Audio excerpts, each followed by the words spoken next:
Okay, thank you so much, Emerson. So tonight we have a very special guest, and I am so excited to introduce Kurt. He's such an amazing human, and I just love his message, and I love him, and I know that you all will too. So Kurt, take it away. Thanks, Sarah. Kurt, alcoholic. It's really good to be here. There's a bunch of people I know here, and it's just good to be in this group. And the reason, one of the reasons I think I like this group is because I can go outside the box, and I'm kind of an outside the box kind of guy. So, and we can get into some other literature. And the reason I say that's because in the book, it says, be quick to see where religious people are right. It doesn't say be quick to see that religious people are right. It says where they're right, which, let me just go with that for a little bit. So when this thing started to take hold, there was an ability to discern certain things. I started to hear from a different pitch, and some people call it insight, higher thought life, position of neutrality. So I'm going to give you a kind of an example of what it's like. It's like this resonance.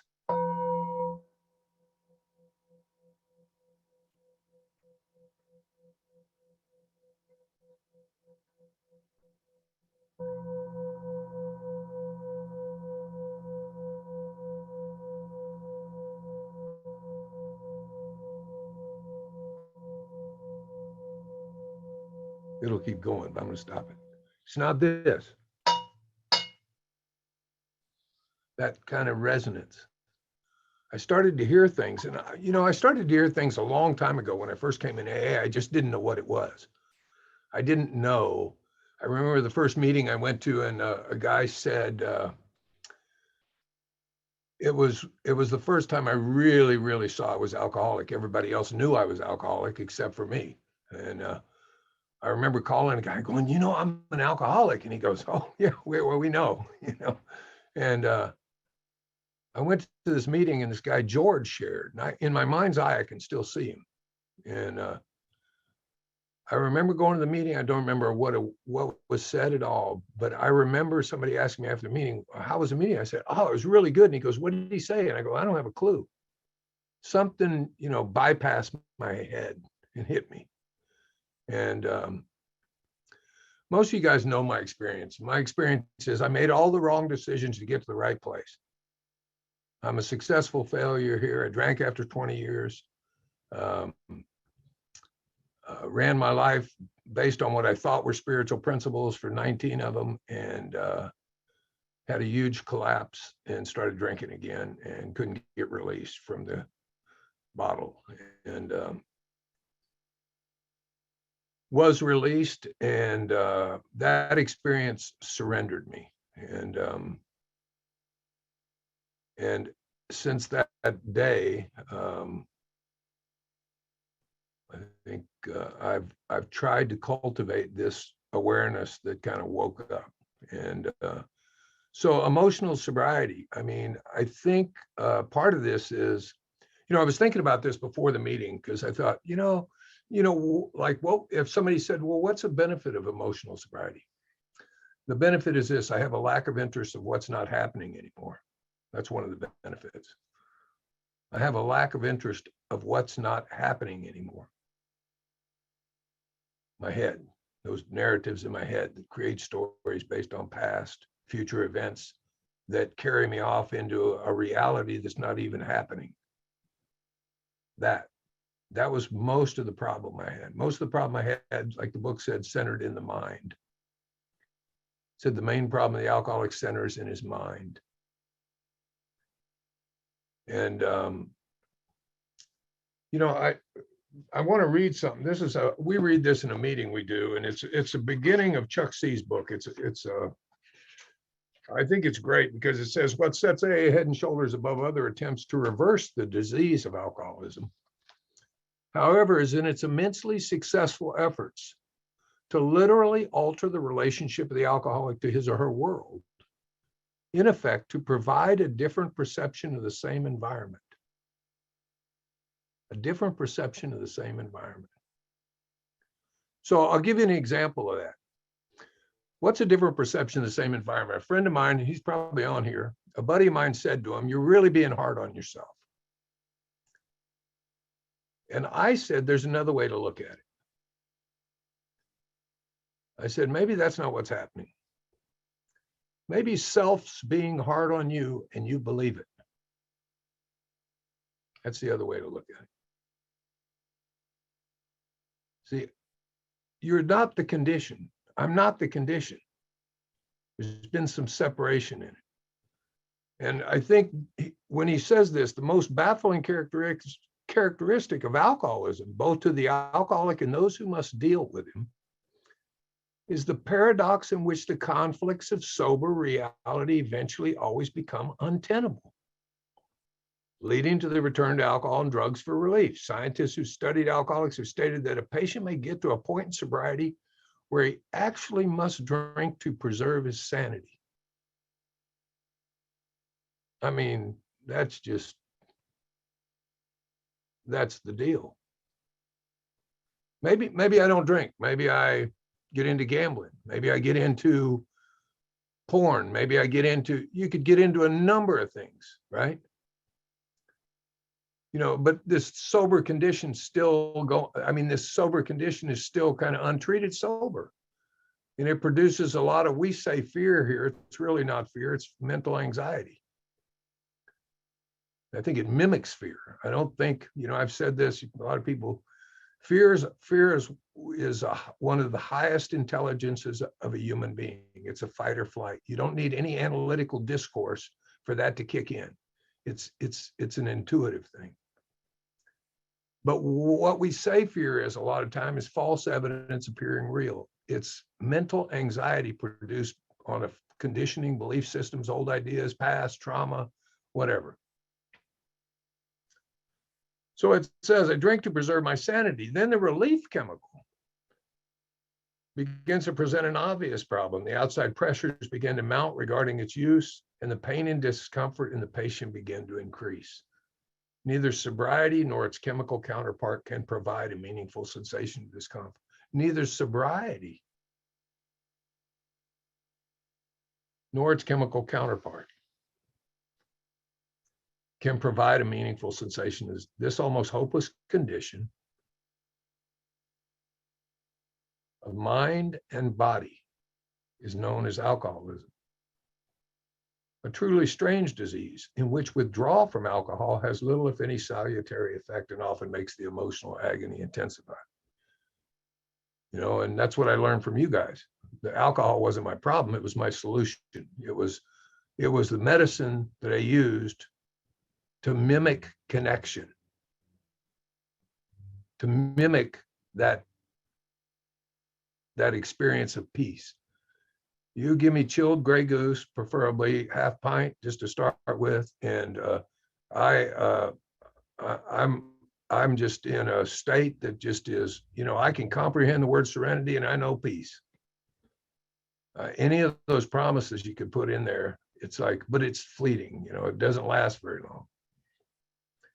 It mimics that, like Jung would say. He said it's kind of, we use that same depraving poison for the highest religious experience, right? It's like something in me knew, boy, this is it right here, But then, what happened to me was in high school, I crossed that line that I didn't even know there was this invisible line where I had to drink. I was driven to drink. It wasn't volition anymore. It wasn't choice. I crossed this invisible line. That's what I learned from you guys. That's what I learned from the big book. I lost the power of choice and drink. And that means I can't quit drinking.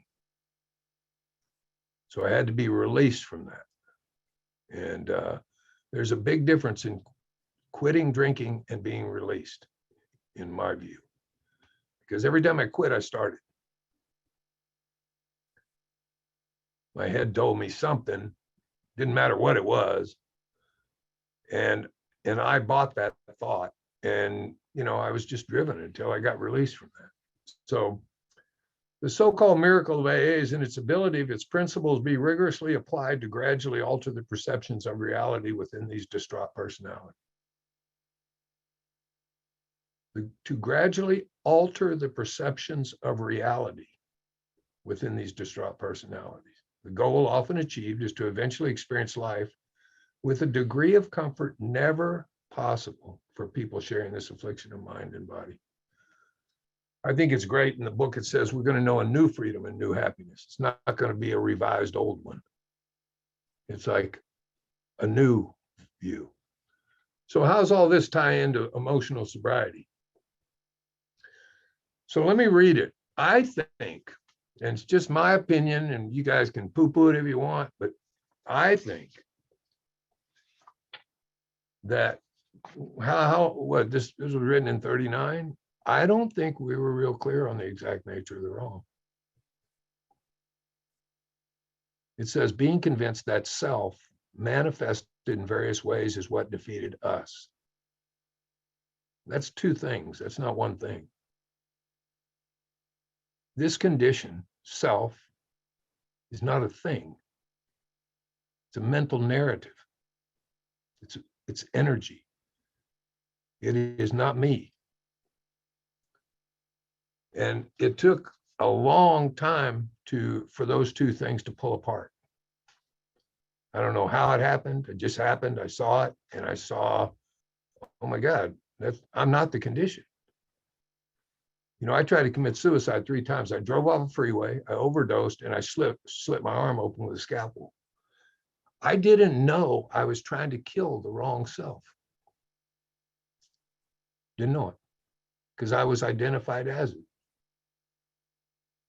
I thought it was me. It's a condition. And I know Bill's got it because I've talked to him about it before. I know Mary's got it.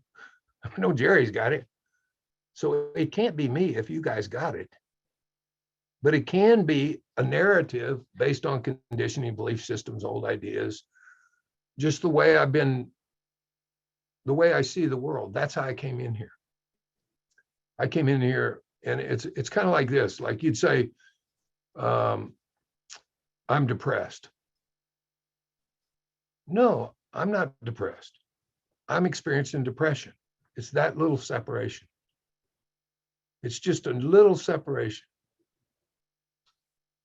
I'm my thinking. No, I'm not. I'm aware of my thinking. That's another little separation. There's a huge difference. When you start to pull those apart because they're intermingled, there's some space. Some of us talk about this it says continue to watch.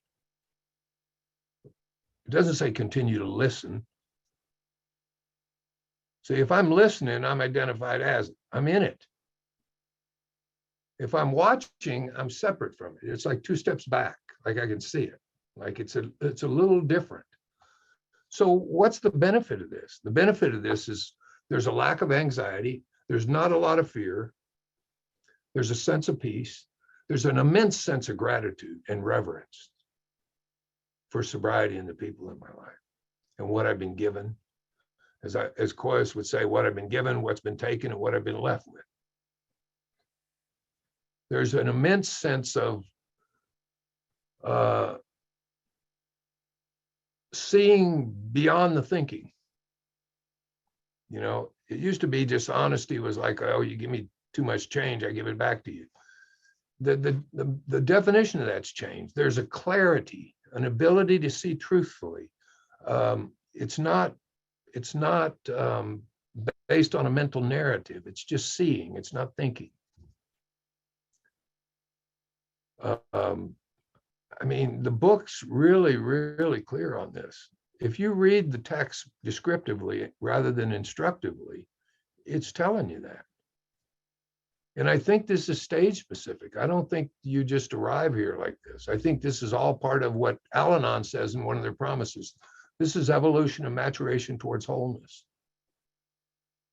Like there's value in the successes and the failures equally.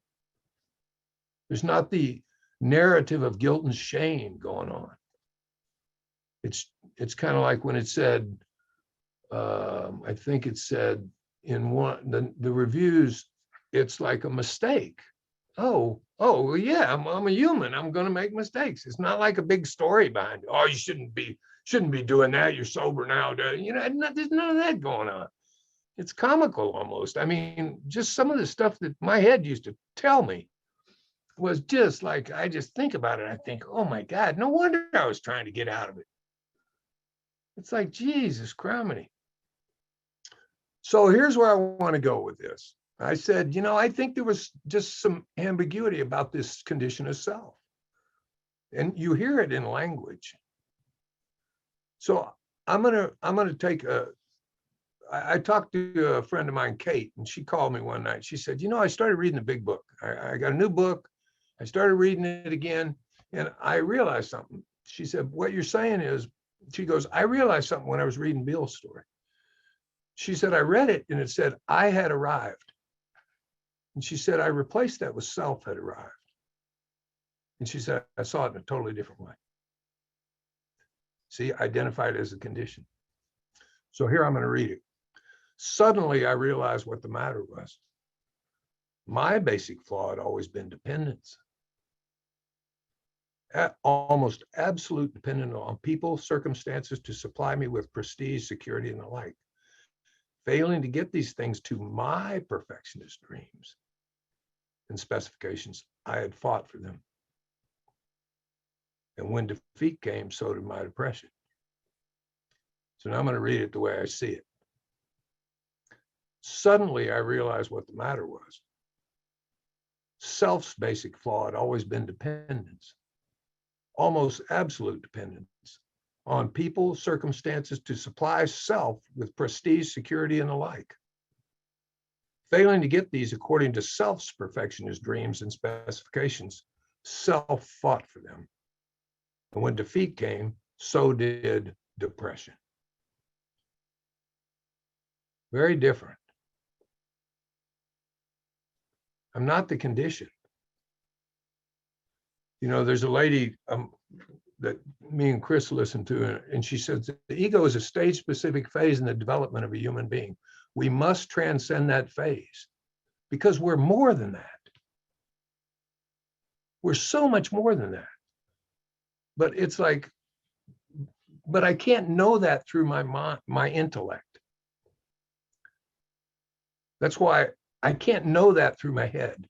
I think that's the importance of a sixth sense, developing this sixth sense, this position of neutrality we talk about, this intuitive sense, this ability to access. Bill said these people accessed and believe in it. You access it, you'll believe in it. It's instant. One's an effect of the other. You get surrendered, it creates a vacuum, and it'll be filled.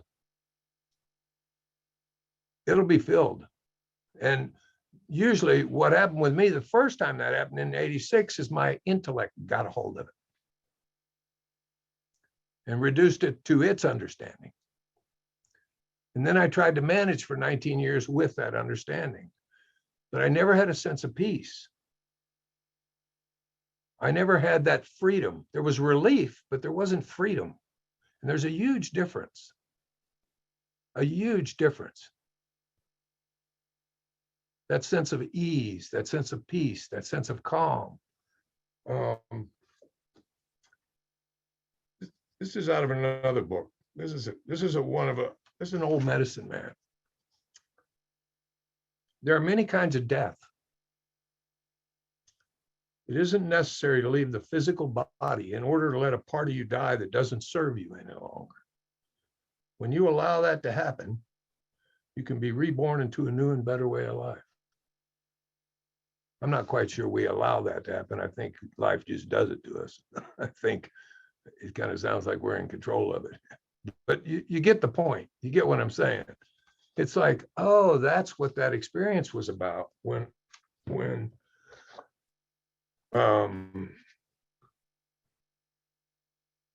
here, let me read this one too. This is out of another one of our members.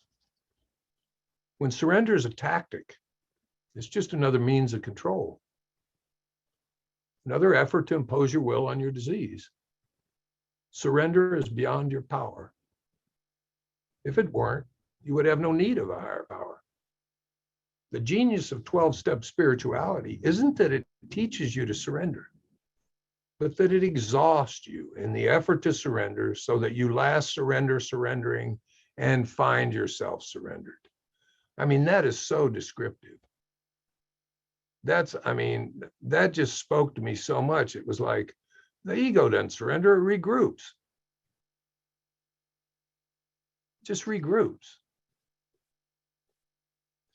So, I'm just throwing a bunch of things on the wall. That's all I'm doing. I'm just throwing a bunch of things on the wall. And what sticks, it sticks. And if it doesn't stick, it doesn't stick. Because we're all in a different place with this. We are all, however this, I just think it's amazing that we have a program that we have 12 steps that wake us up to something we never even knew existed. And I'm not talking about a belief system. We might start there. I'm talking about when it says the consciousness of your belief is sure to come to you. I'm talking about they're talking about something else besides belief. They're talking about conscious awareness. This awareness is the essence of a spiritual experience. Our more religious members call it God consciousness. That's out of spiritual experience at the back of the book. It's kind of like thoughts don't know anything. That's why we got to get rid of our old ideas. Thoughts are known. They don't know anything. They're known. By what? By that awareness. And you start to back up, and you start to back up, and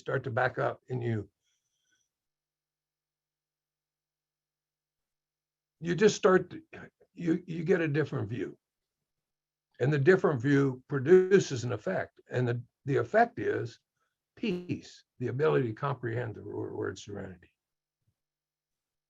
to intuitively handle situations which used to baffle you. There's not a reaction anymore. It's not a triggering. It's a response. There's some space in the pause. I mean, that was one of the best things I think Don ever told me was, look, when you have agitation and doubt, you need to pause.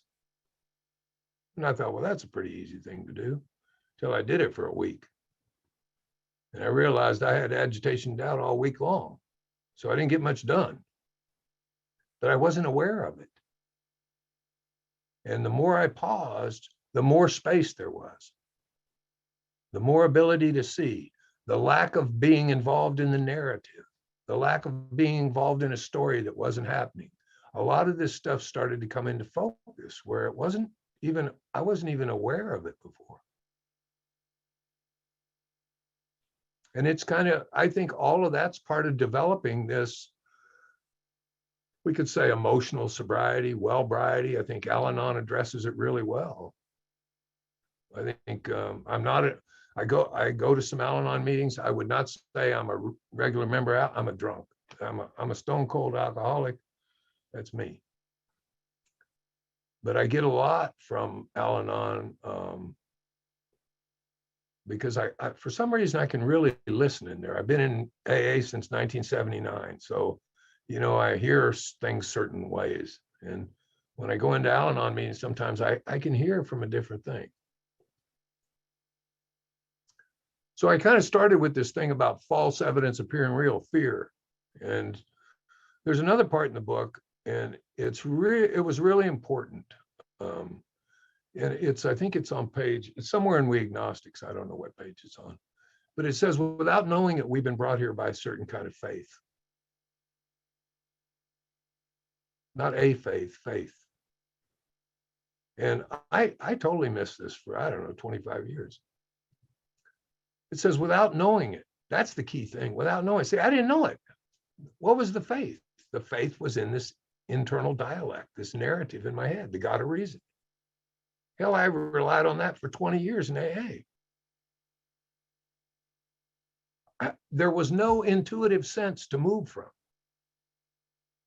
and I'm not, it wasn't like I did anything wrong. I needed to do all of that to see that it wasn't it. I needed to see all of that so I could see that it wasn't that. That's what was so crucial. That's kind of what Mary said to me when I met her at FOTS, when I just got right after I got released. She said something to me that it hit me like a ton of bricks. And she said, "Oh, Kurt," she said, you drank it 19, 20 years. She said, "I wanted to kill myself at 28 years. She said, "God brought us to the same place, just different ways." I mean, it was kind of that, right, Mary? It was kind of in the same context. And it was like I could see, oh my God, when she said that, what came across time and space was something Pritz said. God uses what's available. And I thought, oh my God, like that is, I mean, when she said that to me, I didn't have the ability to really understand what she was saying to me. But there was a part of me that was waking up to that. And I knew if I put all my eggs back in making money or being popular or being somebody in AA, I was toast. I'd already done all that. So that's what I committed to 12 years ago. I committed to developing this thing that was given a free gift, I mean, from that collapse. And I've tried to share that with people, and I've tried to give that away in ways that have totally changed. I mean, my whole life's changed as far as how I make a living, everything. I mean, it's crazy what this program can do for us. We just have no idea. We have no idea when we come in here. All I wanted to do was get out of the penitentiary. That's what I wanted. I just wanted to quit getting arrested. I've been arrested 25 times before I was 25 years old. I just wanted to quit getting arrested. I had bad luck, Bobby Murray didn't have bad luck. I had bad luck. It was just like, I don't know why it's following me around, I didn't want to sleep on a floor where there was wastewater on the floor and there were 16 guys in an 8-man cell, and I had toilet paper for a pillow. And I had to get up for count every 3 hours. That was not my goal when I was in high school. Going through DTs, and I didn't even know I was withdrawn from alcohol. That's how out of touch I was. I thought I had the flu. I mean, it's just amazing, because I didn't know until I came to you guys and I started listening. It took me a long time to listen here, because, you told me not to drink, and I knew I couldn't do that. So you weren't like me. And so that little separation kept me just coming to meetings, drinking for 6 years. So I think, it says in the back of the book, in A Vision for You, more is revealed. And I think that's the truth. I think that's what's here, I think what's here is, and I love 10:11. I love what it says, and I don't know if I have a copy of it here. There's something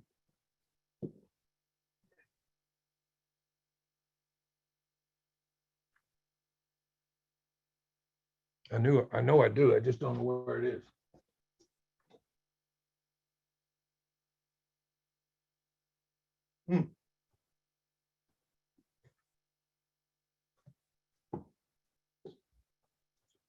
Sorry about that.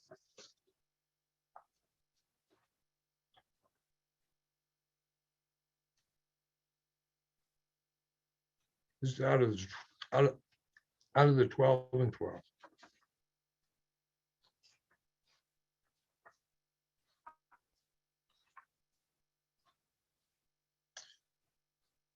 There is a direct linkage among self-examination, meditation, prayer. Taken separately, these practices can bring much relief and benefit. But when they are logically related and interwoven, the result is an unshakable foundation for life. Now and then, we may be granted a glimpse of that ultimate reality. Let me say that again. Now and then, we may be granted a glimpse of that ultimate reality, which is God's kingdom. And we will be comforted and assured that our own destiny in that realm will be secure for so long as we try, however faultingly, to find and do the will of our own Creator. That's profound. I mean, that's the deal. Like, we say, thy will is being done. It's happening. It's happening right now. It's happening. It doesn't need to happen in the future. It's happening. That's the blessing here. The blessing is, what is it? There's a guy that I really like to listen to, a guy named Savapriyananda. He's just a great guy. But he says, what does this thing give you? And I relate this to AA. What does it give you? What does AA give you? It gives you what you already have. It reintroduces you to it. And it removes what was never there. That's just crazy. It removes what was never there. It's like you're not a victim of that delusion anymore. A victim of that delusion. You've seen through the veil. I mean, how many times we've seen this 100 different times in different movies and different metaphors with Joseph Campbell and different things like that. Look, and one of the ones I like to use is this one. It's the Wizard of Oz with fear. I'm not writing fear inventory to see fear. Well, that sounds freaking crazy. I'm writing fear inventory to see how self has failed. Reliance on self has failed. That's what I'm writing fear inventory to see. I'm trying to see the leaves on the tree so I can see the tree. I worked on every little leaf for a long time thinking that's what I was supposed to be doing. I'd look at one leaf and I'd work on that one. Then I'd work on another one. I was missing I was missing the big picture. So in that metaphor of the Wizard of Oz, when Dorothy and the Lion and Tin Man and who's the other, Scarecrow, they all go into that big cathedral and there's big flames on the side. And there's that big face and they're terrified, right? Right. And look at what happens. I think this is what's great. That little dog, the animal spirit is the one that goes over and pulls the curtain back. Like we don't have enough intelligence for that. The animal spirit pulls the curtain back, and guess what? They see what's producing this false evidence. As soon as you see it, the fear drops. You don't get rid of it, it drops. Our fears fall from us. And what do they see behind the curtain? They see Bill Donaldson back there. Pulling levers, right? I mean, it's so metaphorical for what we're talking about here. It's almost funny because they get angry, which is resentment, right? I mean, you can see it, it's just interwoven through the whole thing. So when we start to have a picture of what's really going on here,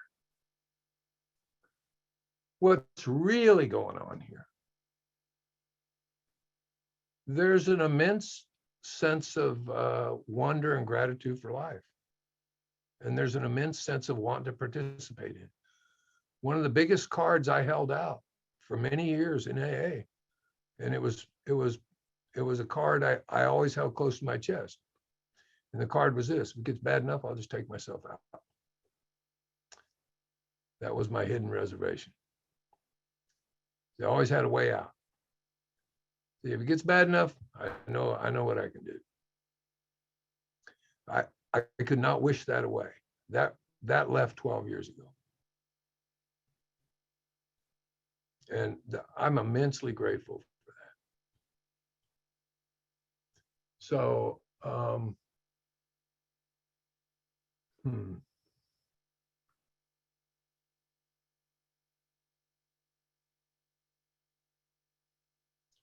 I think that's all I have, Sarah.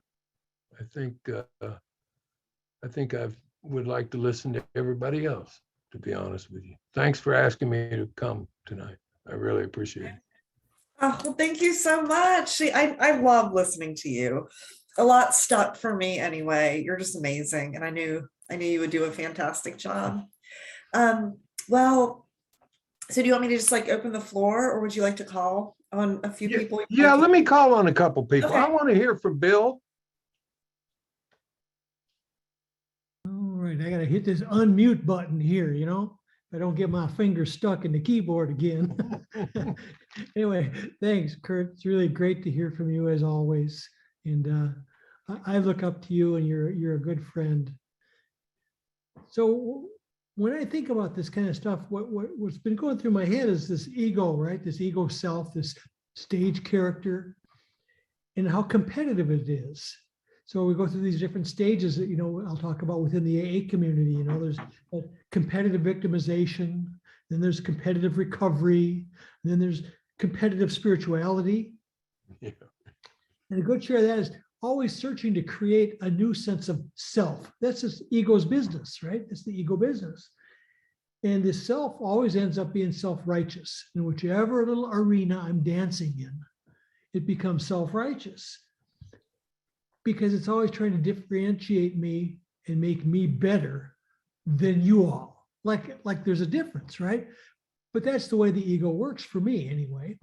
And as I get a little more experienced in investigating my own inventories and some other people's works and different things like that, I got exposed to a spiritual teacher in Tucson, Arizona for a bunch of years. And he was a great writer, and he wasn't one of us.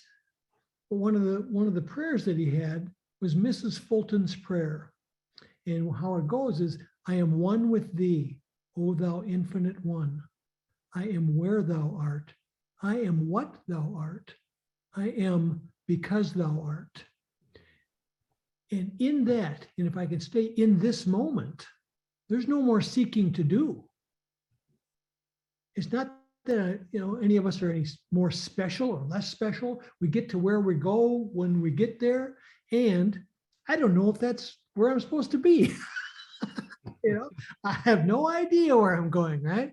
But I trust that this process, this universal process, this awareness has me exactly, and you all exactly where we're supposed to be. I spend a lot less time thinking about the past, and even less time thinking about the future, because I'm just enthralled with the right now. This life is a mystery, and it's all happening right here, right now. And when I can get in that space and stay in that space for, you know, more than a couple of seconds, I'm having a damn good time. I find myself walking around laughing with the spirit of the universe. I find myself not questioning anymore. I spent so much of my life questioning every thought, every process, every thought that I thought you were having, right? I mean, just driving me and those around me crazy. So this competitive spirituality, I find very interesting of late. And I can see it in myself, and thus I can see it in others. And now I just see it. It isn't anything, it just is. It's just all coming up out of awareness. And I think many of you know what I'm talking about when I talk about that. And I think this humility, and Dr. Bob had that plaque on his desk that many of us have, you know, got copies of or whatever. And if you don't know it, I'll just quickly read it and then I'll be done. Humility, perpetual quietness of heart, is to have no trouble, is never to be fretted or vexed, irritable or sore, to wonder at nothing that is done to me, to feel nothing done against me. It is to be at rest when nobody praises me. When I am blamed or despised, it is to have a blessed home in myself where I can go in and shut the door and kneel to my Father in secret and be at peace, as in a deep sea of calmness, when all around and about is seeming trouble. Grateful to be here. Thank you. Thanks, Bill. Miss Mary, would you want to share?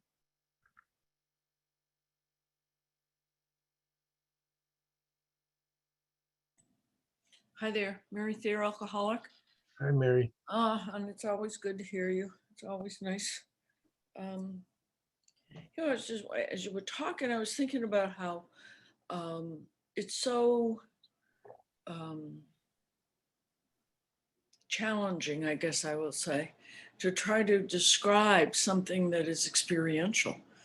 It's not something that intellectually, when I get into the intellect, it's really about reason, logic, and those are all like dualistic thinking. And what I'm challenged is to connect with some other presence other than my mind.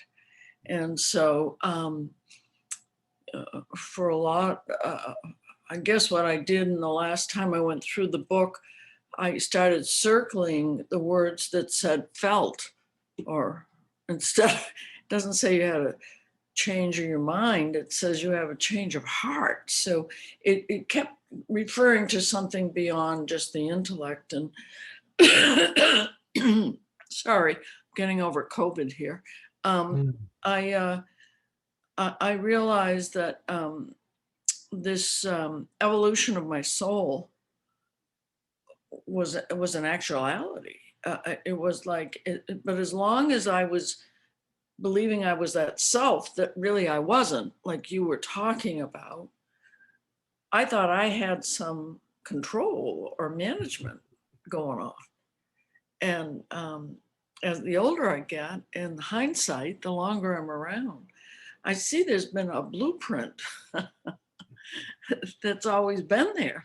And usually when I'm flowing along with it, it's really okay. And it's when I kind of go out a little on my own that I run into myself and myself alone. It's terrible. Do you know that? It's terrible. So it's always kind of amused me with this thing that when I started to understand emotional sobriety somewhat, it was this business of moving into step 10 after clearing away a lot of the wreckage of my past and a lot of the false personas that I brought into it each day. And I started to see that the thing that created the false personas was that fear you were talking about, that it motivated false ways of protecting myself, as if I have some strength to protect myself. It is kind of comical when you get going with this after a while. But to arrive at step 10 and enter a world of the spirit, that's brand new for Mary Thayer, because Mary Thayer is in charge, you know? So this meant that she was now going to walk into the world of the spirit. And that meant that this stuff from page 55, where it says we're going to search diligently within, that within there was some presence, and that deep down inside of me there was some presence, and that each step kept bringing me into a better relationship with that. I knew this God better, you know, that my main thing was to discover the obstacles in my past, get a new relationship with that presence. So as this continues on, and I start to finally realize there is an energy besides Mary Thayer, persona Mary Thayer, that is the real I. You know me, I've been in the Gurdjieff stuff, which believes that, you know, there is a real I. Be still and know that I am God, that's the real I, that the rest of these false personas are but a multiplicity that are trying to pretend they're God. And, you know, with a lot of self-sufficiency. And unfortunately, it doesn't solve that fear problem. So when I'm not in that place of neutrality, which I think relates to this emotional sobriety, where if I have neutrality, I don't have to worry about something that hasn't happened.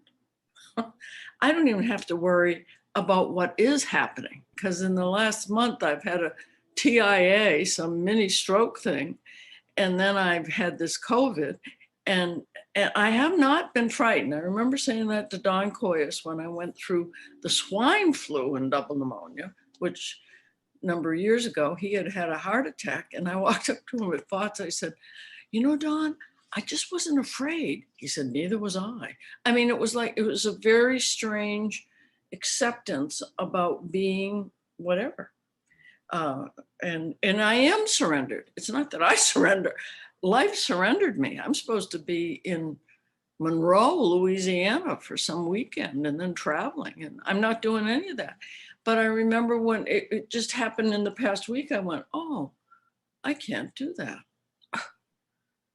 It's so hard, the reality to be as old as I am and gone through what I've been through and then say, oh, I can't do what I really want to do, you know.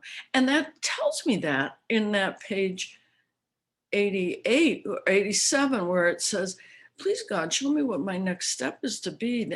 Please give me what I need to solve that problem. Because it's going to be a problem if God's going to show me what my next step is, because it's not going to be what Mary Thier wants. And the next line is that I'm freed from the self-will. And just as you said, the next line talks about when agitated or doubtful. I'm agitated and doubtful all day, so I better be asking for the right direction and the right thought. Hence, going back to entering the world of the spirit. That means there's another presence that I can ask besides my brain. I don't have to figure it out. Didn't realize how close that presence was and how friendly that was.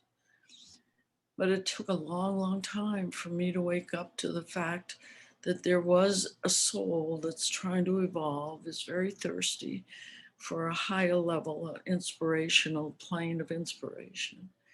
And that I need to ask God to direct the thinking every day. So my thought life's on a higher plane, a plane of inspiration. So there is something beyond my pea brain that the ego wants me to think.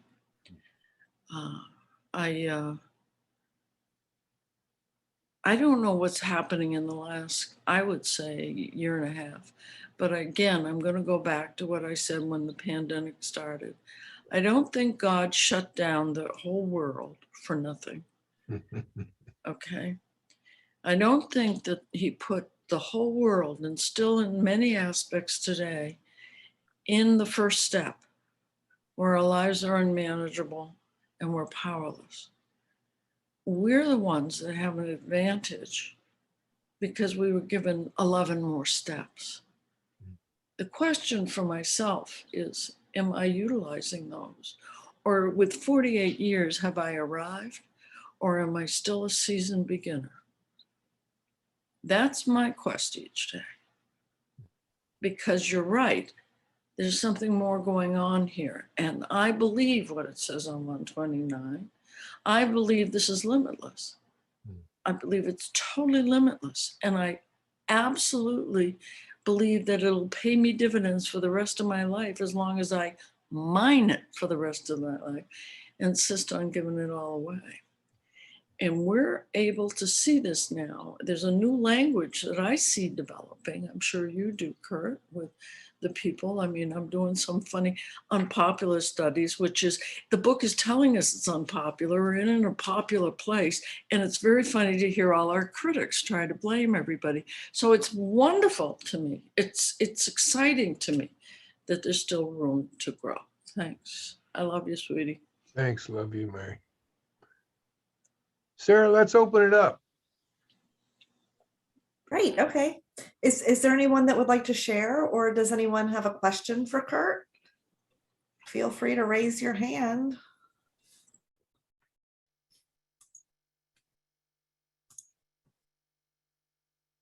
There you go, Veronica.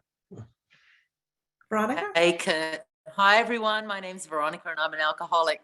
Hey, Kurt, I just wanted to let you know, oh, hang on a minute. I've got to find you. Where are you? Oh, hang on. My screen's frozen. Where? I don't know what's going on. Anyway, it doesn't matter. I had this, I thought of you a couple of months ago. I had this experience where I've got a few important things in my life, but I've got two beings in my life, my mum and my dog. And for some reason, for a couple of weeks, a few weeks, actually, I've been spinning on the, it's dementia, it's not good. My dog's, 11. For some reason, I'm spinning on the, oh my God, what happens if my dog and my mum die both in the same week or within 2 weeks of each other? I don't know. I had this story going on. They're both going to drop dead within 2 weeks of each other. And I played the little, I guess it's a really like coarse version of, the polarity, what if it does, what if it doesn't? And I caught myself. I said, all righty, Veronica, let's face it. What happens if both your dog and your mum die within the same week? I mean, how much despair are you going to be in? And the first thought that came to me, Kurt, was, I feel relief. The second one was, that's horrible. Am I relieved that my mum and my dog have died? And then the third second, this was literally in seconds, was, no, I no longer have to worry about it. And I thought of you because I thought, I wonder if that's what Kurt's talking about, that you no longer have to worry about what hasn't happened yet. So that's all I wanted to say. It's always good to hear what you've got to say. And I really like that surrender. Somebody put it up in the chat, Surrendered, the Sacred Art by Rami Shapiro, is it? That was, I'll have to go back and read it again, but that was really, really good. Really full share. Thanks so much. Yeah. Well, yeah, that's what I'm saying. I'm saying there's that mental narrative that you just described. Now, when I'm in that, guess what happens? It's not that I'm not present in the moment, but I'm not aware that I'm present in the moment. I can't be out of the moment. And what happens when I'm not in the moment? I can't appreciate my mom and my dog because I'm off in some mental narrative about future events or past events or something like that. So that's exactly what I was, referencing. Yeah. Joanna? I'm Joanna. I'm Joanna. I'm an alcoholic. And I just want to thank you for your chair. It's a really good chair. I really appreciated the idea of surrender because I believe that we have to practice that every day with step 3. So among other things, but so anyways, I really appreciate what you have to say. So thank you. That's all I have to say. Thank you. So I'll share. Yeah. Yeah, you just reminded me of a few things. So something I've been doing, it's been over a month now, and it was helpful because my sponsor started at the same time as me. It's just implementing a disciplined meditation practice. And, I'm just going along, right? So I in the morning and evening, 15 minutes. And it's just amazing the results that have come from this because I find myself just being in the present naturally.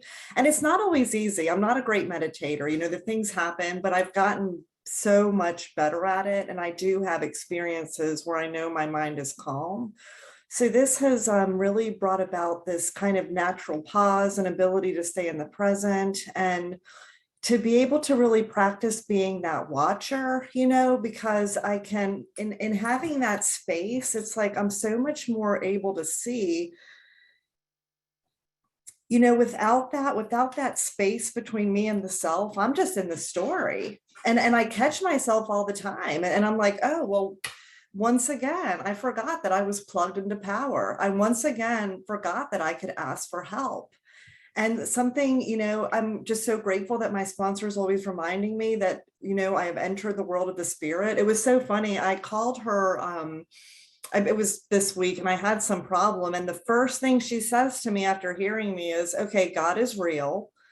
And it's funny how I have to hear that. It's like, as soon as I heard it, it just changed the whole narrative. I'm like, oh yeah, like I have to be reminded, yes, I'm in the world of the spirit and I caught the narrative, but it's so interesting to me.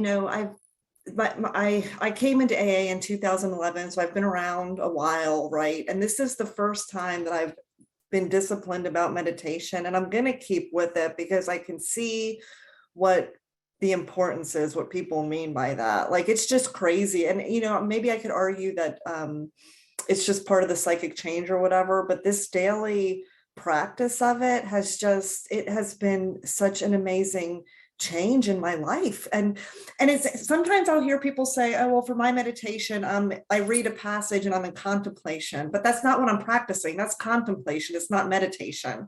Meditation, like practicing that stillness and that presence. And it's just shifted my whole perspective of everything. So I'm having such an awesome experience. I just wanted to share that. Thanks, sir. I do this in the morning. I'll go to the beach. I go sit on a wall at the beach. That's like, I do that every morning. And there's a certain, and I started doing that years ago. And I did because what I was told to do was what Mary said. I'm supposed to ask God to direct my thinking, divorce it from self-pity, dishonest, self-seeking motives. And you've heard me say this before. So what does that mean? I said it for a long time, not even asking that question. I just said it because, that's what I did. That's how I started. But then I started to really, really consider, what does it mean? There's a couple ways you can look at this. There's two ways to spell inquiry. One's with an E, one's with an I.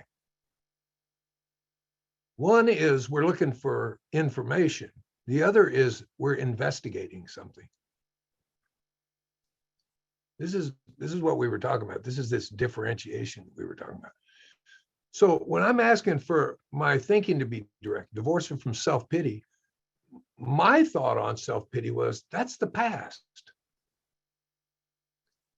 Dishonest is I'm seeing through an ego lens, through this lens of self. Presently, I can't see clearly in the present moment. I'm seeing through rose-colored glasses.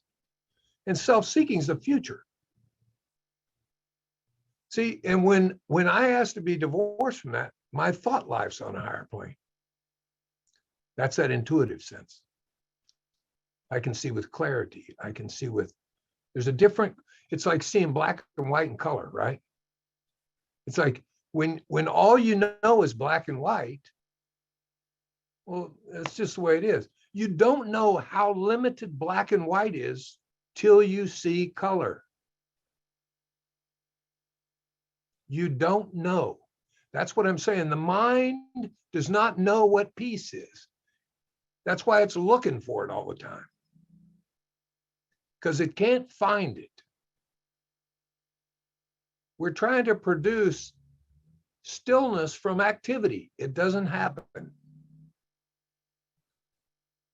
But there's a certain doing that we have to do to get to a point where you can be still.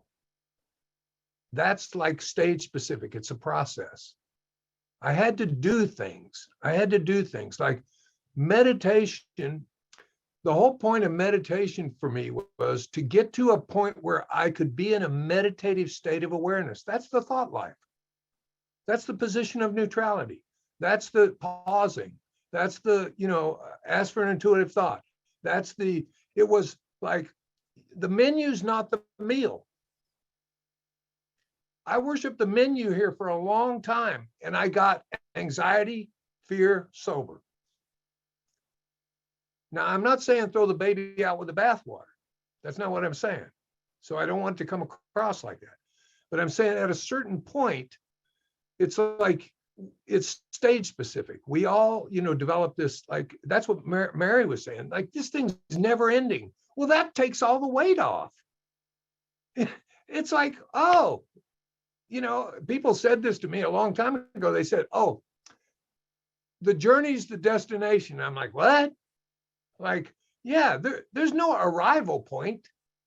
It's like, whoa, I used to wake up in the morning, what's going to happen today? Like that fear and anxiety was on me before I even opened my eyes. Now I wake up in the morning with a sense of peace, asking, what's going to happen today? What is going to happen today? This is a trip. It's all I ever wanted. It's the last answer. That's the deal here. Sorry about that. I get on tangent. You know me, Sarah. I get No, on thank you tangent. so much. That's amazing. No, I hear you for sure. You're awesome. I think I would like to hear from Emerson. Thank you, Sarah. Emerson, addict, alcoholic. How you doing, Kurt? That was fantastic. 2 years ago, hearing all the things that I hear at Kurt's meetings and thoughts and meetings like this, where there's no borders, I guess I'll say, I would have thought like this, you guys have got a hold of some really good mushrooms. I want to get some because this is like way out stuff. It's completely way out. But what I found is, for me, is really the truth. I mean, self has defeated me in so many different ways. I was in a book study last night, and I think we're on page 23 or 25, and it says, when the disease, I think that's where malady is taken a hold, we're baffled a lot. And just like Kurt said, if I read it a little differently, once self has taken hold, I was baffled a lot. I was completely, how did I do this? Why did I do this? Where did I come up with this idea? I mean, it was like I was being run around by the nose by what I thought were my bad decisions, my moral failings, my stupidity and all this. But all the time I'm being run around by something that's not me, my essence. It's like Kurt said, and it took a long time, but it's clear it is something apart because we all suffer from it. It's not like I'm the only one that has it or anything like that.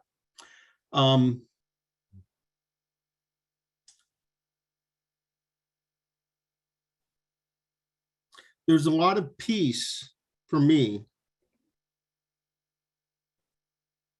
in seeing that there's that this mask, or the mask plural, that I've worn and still wear sometimes, are all part of self.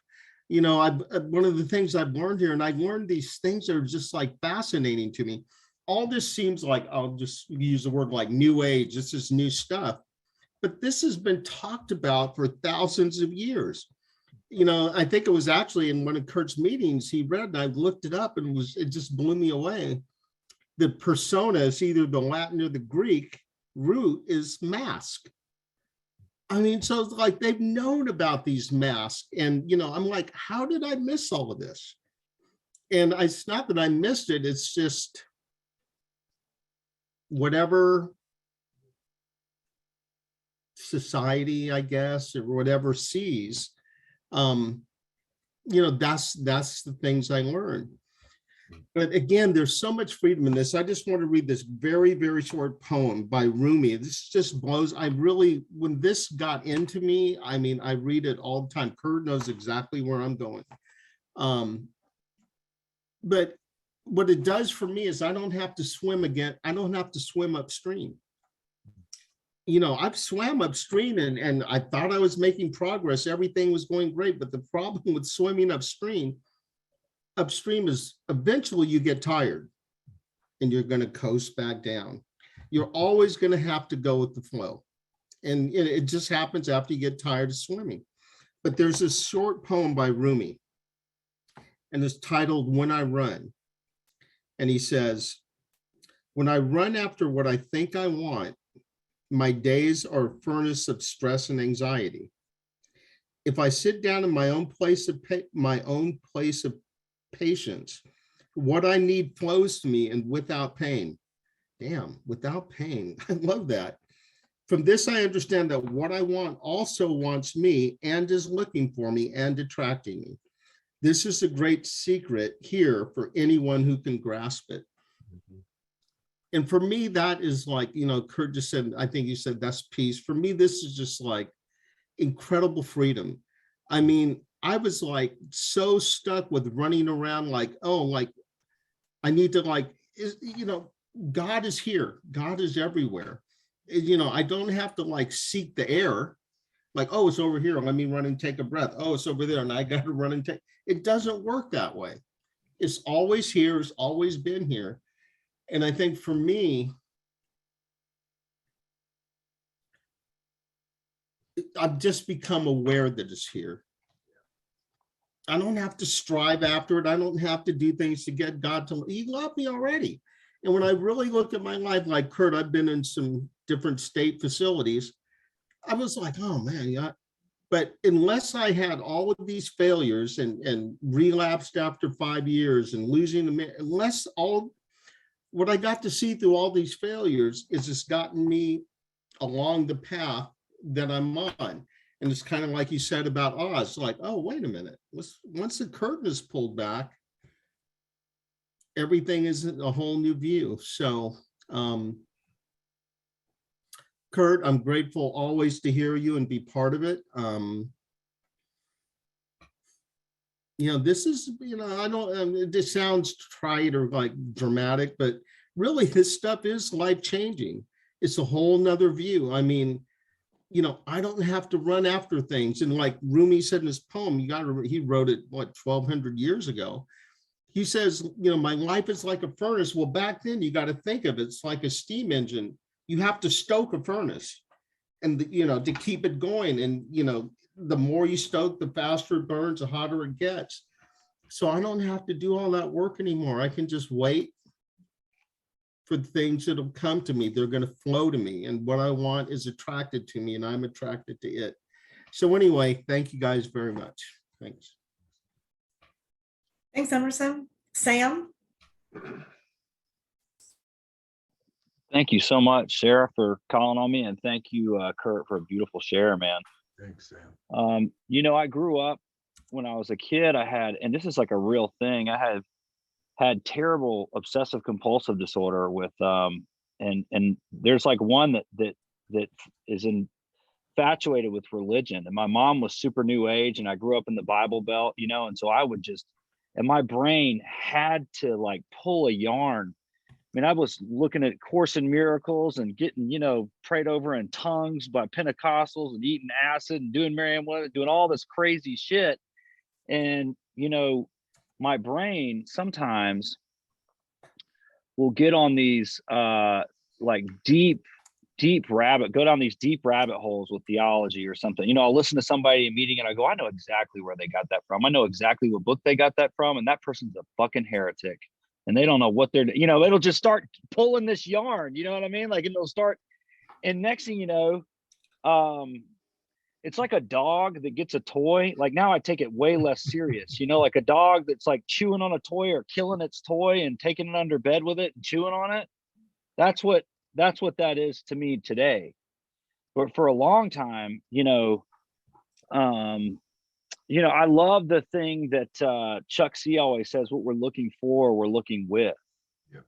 That's exactly what it's talking about. But that being said, there's a big journey all around Oz before you can get back to the point where you find out that you have courage, or you find out that you really had a heart, or you really had a mind. You know, it was with you the whole time, but it was locked in a vault for me, you know.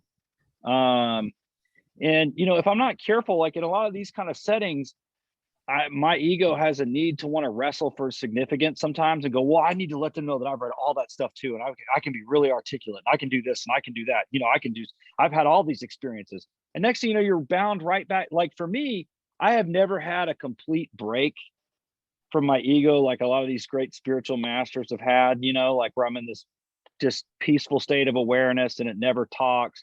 I mean, sometimes I'm in a mud wrestling match with it for days. But today I know that, you know, it was so interesting, and I don't want to just sit here and ramble, but I had one of these kind of arguments going on in my mind that was just really frustrating. And today I know I don't take them super seriously, and I know something's going to show up, and I sponsor enough guys that I usually have an appointment, you know, pretty quickly to read the book with somebody within a day or two, and sometimes a couple times a day. And I must read We Agnostics. I mean, I read We Agnostics all the time. I've read We Agnostics probably 2,000 times, and I'm not exaggerating. You know, like I literally could recite We Agnostics. And every time I read it, and this last week I gave myself a headache with some of this OCD theology shit. I was listening to a couple different people. And what gives me a lot of freedom lately, a recent author is Michael Singer. You know, he came out with another book just recently, Living Untethered, which is, you know, phenomenal. And he has that place of, do I want to live from a place of fear and desire or love and service? You know, but I was sitting in the car with this guy who looks over at me, and I just had one of these little weirdo OCD arguments going on in my head. Of course, I didn't let that come across, but this guy says, well, you know, I've read this chapter, We Agnostics, before, and this is my least favorite chapter. You know, I've been sober now 1.5 years, and this is my least favorite chapter because I really feel like this is a sell job on blah, blah, blah. And I turned around and looked at him, and we were sitting at this park, and what came out of my mouth was just pure fucking perfection. Like, I don't even know where it came from. I was just filled with, you know, before that happened, it opened up, and we had an embrace and a vibration between us. Where at the end of that conversation and at the end of that reading, he was relaxed. I was relaxed. I was in awe of God's presence in that park. And I had done nothing but just show up to participate. And today I expect those things. I expect them. I know they're going to come. I'm not really that stressed out when I get all squirreled up. I know the dog's just playing around in the living room, you know, and it's kind of funny to watch him, you know. I'm like, I wonder how this is going to work out, you know. And so this is a beautiful meeting, and a lot of great stuff's been said. And you know, it always brings me back to that. But there is one who has all power. You know, we're people who, like, you know, Don used to talk about how we are people who crave power and then get freaked out when we get it, don't want it anymore. You know, it's like, there is one who has all power. And you can listen to that statement 80 million times, but then you listen to it and you go, there is one who has all power, one who has all of it. It's not me. You know, it flows through me, but it's not from me. You know, so anyway, that's all I got. Thanks. Thanks, Sam. Thanks, Sam. Missy? Hi. Thank you, Sarah. Hi, everybody. My name's Missy, and I'm an alcoholic. Hi, Missy. Kurt, it was wonderful to hear you tonight. Thank you so much. It's been wonderful to hear everybody. This has been a very good meeting for me tonight. When you were talking early on, Kurt, about trying to kill the wrong self, I really resonated with that. And it brought me back to a time in the mid-60s. I was probably 20, 21 years old. I was already divorced, and I had one child. And I was traveling over a causeway that we had that connected our main town in Marblehead here to what we call the Marblehead Neck, which is a peninsula, really. But now it had a causeway. And I had a little Volkswagen Beetle that I was driving. And boy, I haven't thought of this for years, obviously. And the harbor was on one side and the ocean is on the other. And it has, you know, seawalls. And I had a very profound thought that morning or that afternoon. I was going to visit my mother who lived over there. My parents lived there. And I felt like taking that wheel and just going right over the edge. I didn't get sober for probably another 15 years. It was like bombs away. And I didn't do anything that day. But when I heard you say that tonight, I thought, oh my God, I was trying to kill this Missy self. I had no idea what I was doing. I had no idea what I had. I didn't know how to live. And the only relief I ever had was drinking. I could not live in a sober world. There was no way I could do it. I functioned partly because I was young enough, I think, so I was still somewhat healthy physically, but mentally I was gone. And boy, it's been quite a journey, you know, and I love this meeting, and I love listening to you and Mary and everybody else, and Bill tonight and Sam and everybody. And I don't mean to miss anybody, but it's just, this is where I need to be. I've always needed to be. I know that I have a soul illness. I've been sick since before I even picked up my first drink, and thank God I did. I don't know how I ever could have survived without it. Right. It really was something. But today I've been for the last 3.5 years, I've been in a very major shift in my life. A lot of you that are here tonight that know me know that I lost my husband 3.5 years ago. We're coming up on his 4th anniversary, which will be in July. And that event, that death of him, put me in an extremely altered state of living. Has been unbelievably horrible. But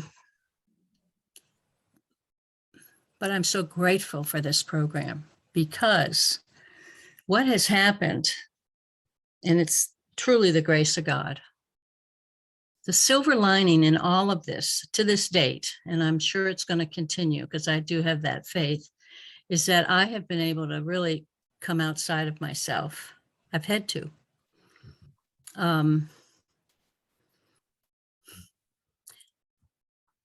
I loved Jack dearly. I mean, he was the love of my life. We had a wonderful marriage. It was a wonderful, sober marriage. And, I miss all of that part of, and I'm older now, and I feel lonely, but I'm not lonely. You know what I mean? Thank God for AA. But I'm lonely in many ways because I'm growing so, and I'm finding myself trying to find the people that I can identify with. Not to say that I don't go to meetings around here, but sometimes I feel that when I speak at a meeting and speak what I'm feeling, I feel like I have 5 heads. Now, that's all ego. That's all part of that self and the critic that's going, oh, for God's sakes, why do you even speak? No one likes you. They don't like what you're saying. So I do go against that. I have to go against the grain. But it's interesting, when he died, and here I am today, I heard this said years ago, that everything I go through has always seemed to be in preparation for something else. The worst thing in my life was when I, lost this man. And what's happened because of that is that I think God has really surrounded me with tremendous grace. He's introduced me to myself. It's like, I talk to Mary about this all the time. It's like I'm watching myself. I observe myself more than I've ever had to do. I've come away from kind of hiding behind my husband, because I did that. I was quite lazy. He would go to meetings and he'd be the talk of the town. He had a lot of sobriety. He was a great guy. Everyone loved Jack. And my grief here in this little town was very public because of that. So COVID came, and I was able to sort of hunker down here and really get with my higher power, this source that has always been with me. Not to say that I don't have fear, but that's always what the trigger is. But now today, I'm so grateful for this. I get up in the morning and it will start. I don't even put my legs on the floor out of the bed. And it's like, what am I up to today? What is she going to do today? It's like, it just starts, this culmination of just chatter. But I have the ability today, and it's a discipline, because sometimes I forget, just to say, okay, what are you up to? Where are you? What are you thinking? And I really have now learned, not as quickly as I'd like, but I have learned to just step back and say, and watch this thing. And it stops. What a power I have. That's such power. And I walk around, and I know that if anything that bothers me today, whether it's a financial thing, that's always been my Achilles heel since I was a little girl. The financial, the fear, and the fear will come in. And now I'll just stop. Sometimes I get into it for a few minutes, maybe a half hour, maybe 20 minutes, maybe an hour. I'll call Mary. God is real. I loved that. And I will stop it, because my faith has grown. I have a bigger God today than I've ever had. And I've had to enlarge that God. Because of myself, I am absolutely nothing. And I heard that tonight from every one of you people. And I want to thank you so much. Just wanted to claim my seat and tell you that I love you all. And I am so grateful to be in this program and to be sober. Thank you, Kurt. Thanks, Missy. Thanks, everybody. Thank you so much, Missy. So we have a way of closing this meeting. I'll mute myself in a second and we all just say a private prayer of your choice, and then I'll come back and open it back up so we can thank our awesome speaker. All right.